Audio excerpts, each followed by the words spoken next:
Olá pessoal, espero que todos e todas estejam bem. Estamos aqui para dar continuidade à nossa apresentação sobre o contexto de produção, da prática pedagógica de um estudo relacionado ao projeto A Educação Física no Contexto do Novo Ensino Médio, Traduções e Potencialidades. Estudo esse ligado ao Grupo de Pesquisas em Educação Física Escolar, GPEF, da Faculdade de Educação da Universidade de São Paulo. Então, o estudo conta com o apoio da FAPESP, a Fundação de Amparo à Pesquisa no Estado de São Paulo. E aqui a gente vai falar sobre os registros da nossa região, da nossa unidade educacional. Esses registros a gente vem nomeando a princípio de Rosas e seus espinhos, olhares, lutas e práticas pedagógicas em uma unidade educacional da rede estadual e seu território. Então, no primeiro vídeo a gente abordou sobre as características do território, e é por isso o nome do território, Jardim das Rosas, que a gente se inspirou para dar um nome, intitular os registros que estamos partilhando com você neste momento. Então, nesse vídeo agora a gente vai falar sobre as características da unidade. Então, a escola chama aí Professor Tenente Ariston de Oliveira.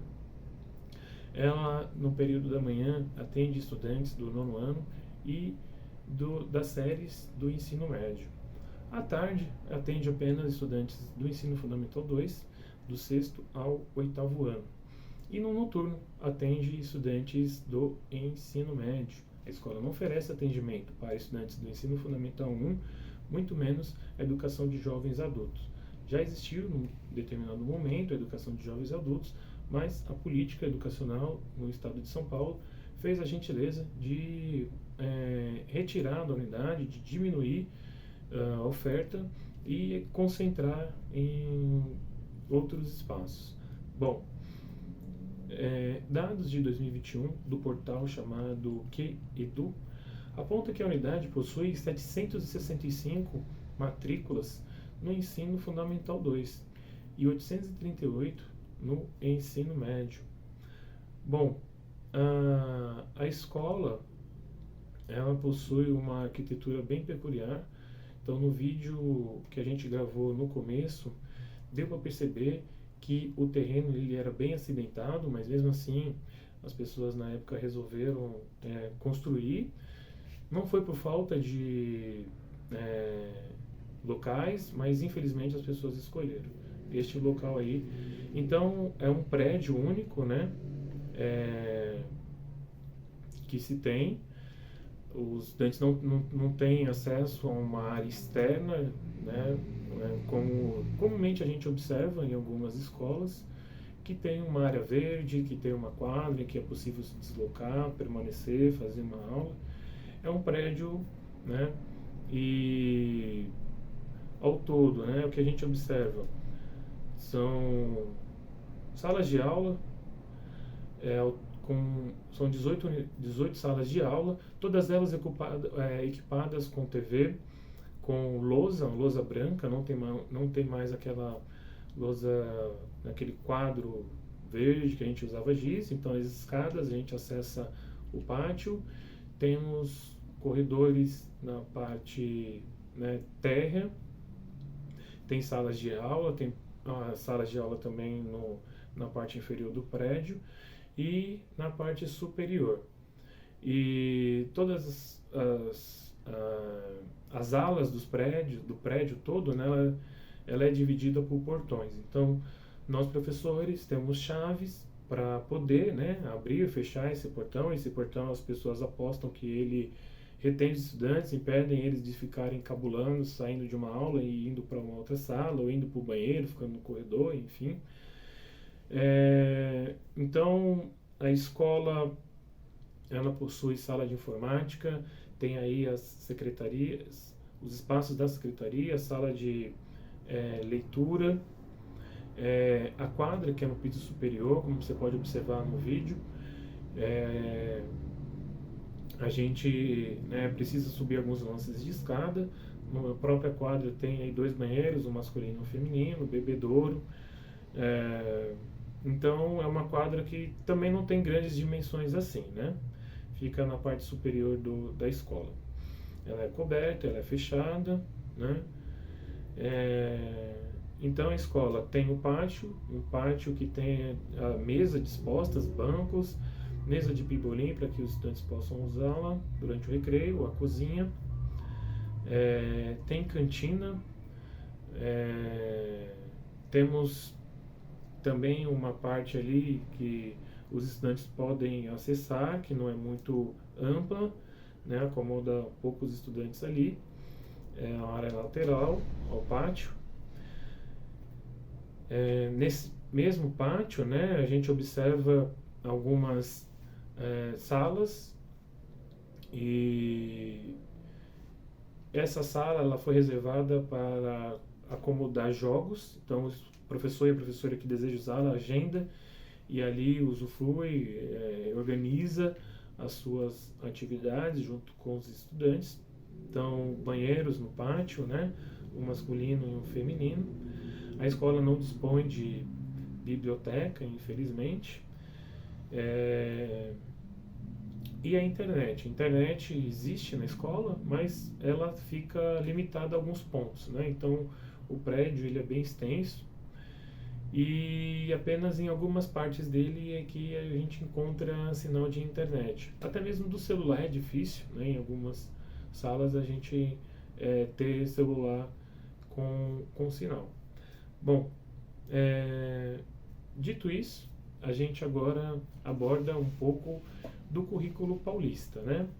Então, de modo bem breve, o currículo paulista ele foi aí escrito, ele foi publicado no ano de 2020, um ano muito delicado para nós, vivendo aí a pandemia de Covid-19. Então, no primeiro semestre, abriu-se uma consulta pública e lá em meados de maio, abril, e quando foi no segundo semestre, a Secretaria Estadual de Educação, né, acabou divulgando. Em 2021 foi a implementação. Então, lá no próprio currículo paulista, há menções de que a Base Nacional Comum Curricular, a medida provisória 746 de 2016, né, assinada pelo então Michel Temer, né, que fez a reforma do ensino médio, e também a portaria 1432 de 2018, em que estabelece os referenciais para a elaboração dos itinerários formativos. Então, de modo geral, né,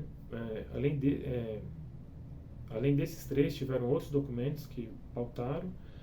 Então, a Secretaria Estadual de Educação elaborou aí esse documento que hoje a gente vê com o nome de Currículo Paulista, tomando como referência esse arcabouço legal e que a gente vê hoje na educação do Brasil. Bom, e aí o que saiu, né, desses documentos referenciais? Então hoje a gente vê o Currículo Paulista, nós vemos a matriz curricular do ensino médio e também a gente vê um outro documento chamado de habilidades do Currículo Paulista. E o catálogo das emendas detalhadas dos aprofundamentos curriculares, ou seja, dos itinerários formativos. Então, o que a gente tem hoje, né, na rede estadual, que vai pautando aí o nosso trabalho, que vai orientando a nossa prática pedagógica na rede estadual, são esses documentos. Então, vou falar aqui de um modo muito breve, até porque a ideia é que a leitura seja feita do currículo paulista e que a gente possa trocar aí um pouco de impressões, conhecimentos e conseguir tecer aí uma educação física nas aulas das séries do ensino médio. Bom, então olhando a matriz, né, o que a gente observa hoje na rede estadual. Então, na parte superior, né, a gente vê a educação física, né, nesse campo chamado linguagens e suas tecnologias. Veja que uma coluna a gente vê a quantidade de aulas na primeira série, na coluna do meio, da segunda série e da terceira. Bom, com as mudanças, o que aconteceu? Mantiveram 2 aulas de educação física na primeira série do ensino médio, aulas semanais, né? E nenhuma, né? Deixaram a segunda série com nenhuma aula no período enquanto, né, eles estão lá na escola. E na terceira série voltam aí as 2 aulas. Tá, mas e o que fizeram com as aulas de educação física da segunda série? Então, elas foram colocadas como itinerários formativos. E um detalhe muito importante, que foram empurradas para o contraturno. Ou seja, se o estudante, a estudante vai para a escola no período da manhã, ela tem de frequentar as aulas de educação física na parte da tarde. Então, veja você, nós temos ali 18 salas, todas elas ocupadas por estudantes, nós temos uma quadra e a gente precisa, a escola precisa oferecer essas aulas para os estudantes e a gente tende a encontrar alguma forma de organizar essa prática pedagógica. Bom, então vários componentes curriculares foram reduzidos, outros foram retirados, subtraídos. Um outro destaque que eu quero fazer é para o total de formação geral básica, né? Olhando aí na tela, é possível observar que na primeira série a parte geral básica tem aí um total de 30 horas semanais. E aí na segunda série tem 20 e na terceira série tem 10. Ou seja, conforme o estudante vai progredindo aí nas séries, né, saindo da primeira, da segunda, da terceira, essa parte de formação geral básica ela vai diminuindo. E aí o que é interessante é que vai se aumentando os itinerários, né, formativos, onde se tem uma aposta de que o estudante vai escolher o seu percurso. Então essa escolha ela é feita lá na primeira série, a escola reserva um dia, reserva um momento para que os estudantes possam selecionar aquilo que desejam estudar na segunda série e na terceira. Bom, então na segunda série, ao total, são 10 horas aula, né, com itinerário. Então ele tem 20 da parte geral básica e 10 de itinerário.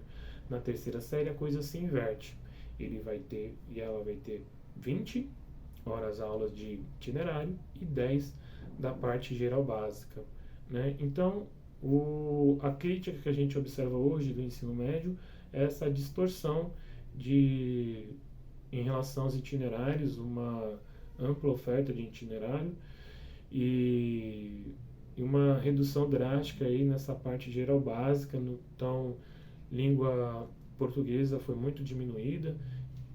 Um exemplo é que os estudantes dizem que tem aí 17, 18 aulas aí só de exatas e 12 relacionadas às outras áreas de conhecimento.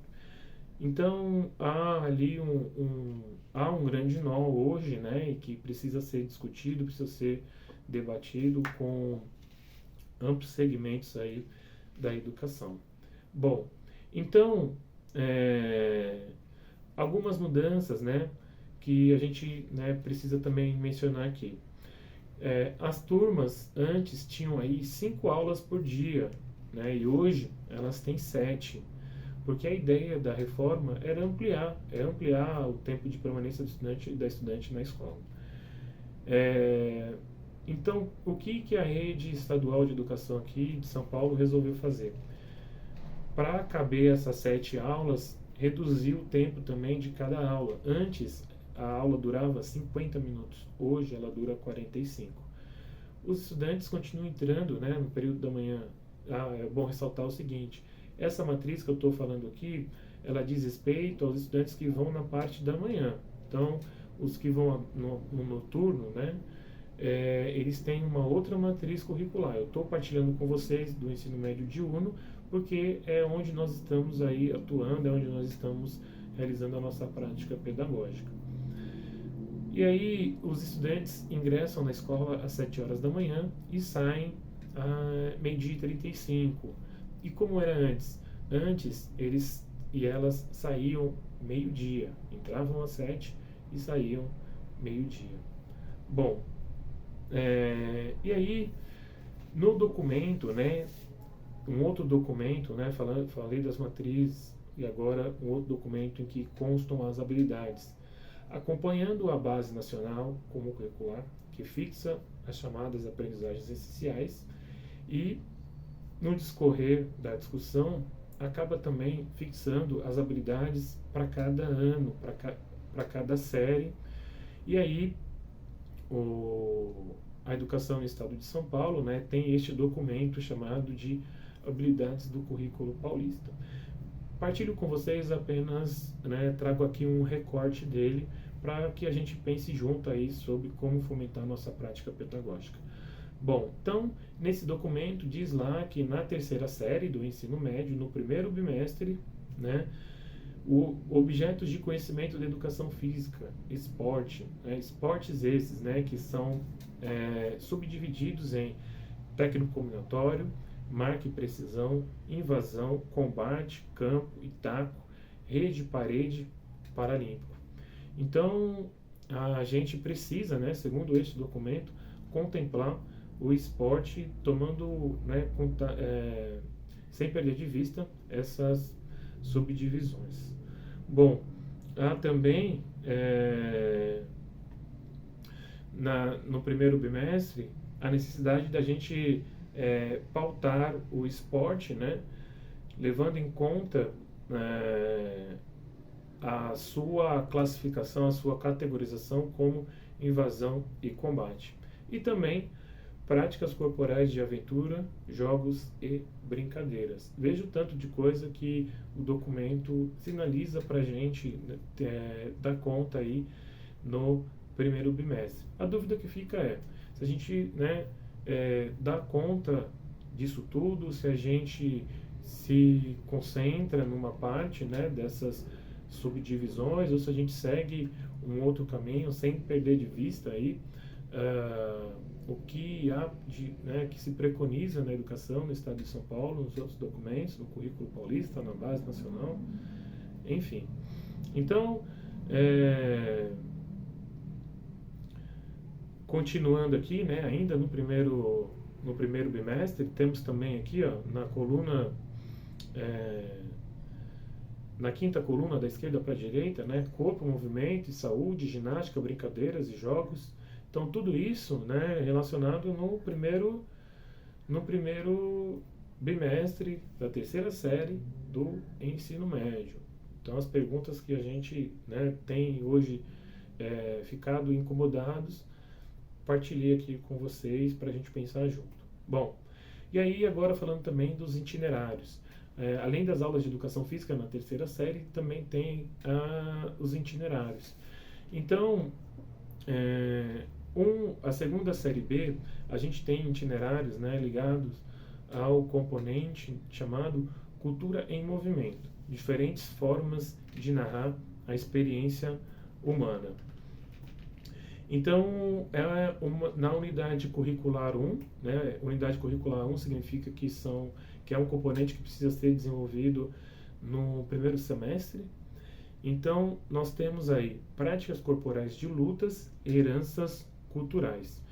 A Secretaria Estadual, né, de Educação lançou esse material de apoio ao planejamento e práticas de aprofundamento, material para o professor, para a professora, material chamado, né, de mapa.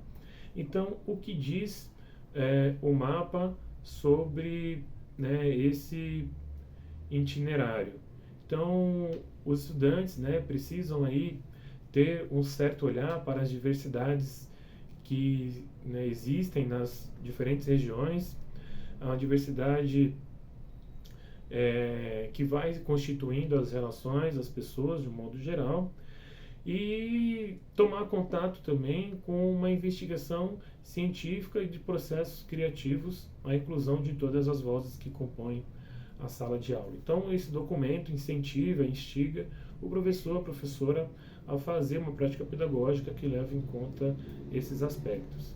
Então, diz o documento que os estudantes serão convidados a investigar as tradições e heranças culturais que influenciam a formação da identidade e da cultura brasileira, reconhecendo transformações ao longo do tempo e do espaço de modo a significar práticas culturais do presente, bem como processos de disputa por legitimidade de produções culturais de diferentes matrizes que constituem o povo brasileiro.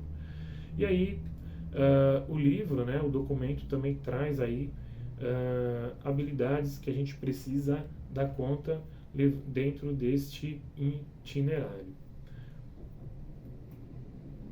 E aí, um outro itinerário, né, que a gente tem, que é cultura digital e atividade física, mas esse componente ele vai ficar para o segundo semestre, então eu quero me ater àquilo do momento, do presente, do agora, tá? Uma outra turma, a segunda série D, que aí já tem um outro itinerário, um outro aprofundamento, chamado Corpo, Saúde e Linguagens. É um componente aí que procura aproximar as discussões das ciências da natureza e suas tecnologias e linguagens e suas tecnologias. Então, a unidade curricular 1 desse aprofundamento, né, é chamada de Fisiologia do Movimento. Bom, o que o documento diz, né, sobre esse itinerário? O objetivo do componente é analisar como os sistemas nervoso e locomotor reagem conjuntamente ao movimento voluntário, a partir de exemplos reais, como a arte e o equilíbrio. Então, os estudantes serão estimulados a realizar atividades de investigação e aprofundamento propostas ao longo do componente, as quais podem embasar debates que vão desde a melhora do desempenho de uma atleta, até a mudança ou melhora da postura de algum estudante qualquer. Bom, e aí, da mesma forma como o outro, este documento, né, ele aponta também para algumas habilidades que precisam ser contempladas no interior das aulas. O curioso é que esses documentos eles dão uma sequência de atividades que a gente precisa, né, são sugestões que a gente pode aí colocar em prática. A Secretaria não tem nenhum acúmulo de discussão, não tem registros de experiências já feitas com esses itinerários. Este ano de 2023 é a primeira vez em que a terceira série do ensino médio vai ter aí os itinerários formativos. Então, é tudo muito novo, né, o que está acontecendo, o que a gente está vivendo na rede estadual. Então, a gente acaba ficando aí com incômodos, com dúvidas, indagações e uso esse momento aqui para partilhar com vocês. Quais apostas podemos fazer nos encontros com os estudantes nas aulas de itinerário formativo? Seguir o passo a passo sugerido no documento publicado pela Secretaria de Educação ou construir o percurso a partir daquilo que for enunciado pelos estudantes. É possível estabelecer alguma aproximação entre os itinerários formativos e o debate teórico do currículo cultural? Se sim, quais apostas podem ser empregadas? Que educação física podemos construir no novo ensino médio, nas turmas de terceira série da Escola Estadual Professor Tenente Ariston de Oliveira? Quais possíveis contribuições o debate teórico do currículo cultural pode oferecer para a promoção da prática pedagógica no contexto do novo ensino médio? Então, é basicamente isso que a gente deseja partilhar com vocês e esperamos que no encontro do GPF a gente consiga pensar em alguns encaminhamentos dentro, né, daquilo que a gente hoje, né, vive diariamente junto com os estudantes, as estudantes do ensino médio no Jardim das Rosas, na Escola Estadual Professor Tenente Ariston de Oliveira. Um forte abraço e até a próxima.